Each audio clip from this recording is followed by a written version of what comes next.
খুলনায় বিক্ষোভকারীদের সাথে সংঘর্ষে পুলিশের একজন কনস্টেবল নিহত হয়েছেন। বিবিসি বাংলাকে এই তথ্য নিশ্চিত করেছেন Khulna metropolitan police commissioner Mozammel Hossain. এ সময় আরও অন্তত ২০ জন থেকে ২৫ জন পুলিশ সদস্য আহত হয়েছে বলে জানান তিনি।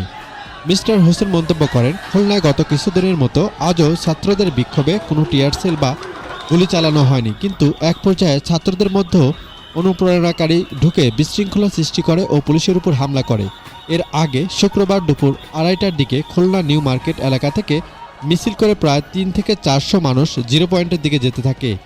এ সময় শিক্ষার্থীদের সাথে সাধারণ মানুষকেও দেখা গেছে। শহরের কয়েকটা এলাকা ঘুরে জিরো পয়েন্টের কাছে খুলনা বিশ্ববিদ্যালয়ের এলাকায় অবস্থান নেয় তারা।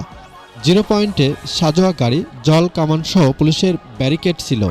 এক পর্যায়ে দুপুর ৩:৩০টার দিকে পুলিশের সাথে উপস্থিতি বিক্ষোভকারীদের সংঘর্ষ শুরু হয়। এ সময় পুলিশ টিয়ারসেল ও সাউন্ড গ্রেনেড ছুড়ে বিক্ষোভকারীদের ছত্রভঙ্গ করার চেষ্টা করে। বিক্ষোভকারীরা এ সময় পুলিশকে লক্ষ্য করে ইট পাটকেল ছুড়ে।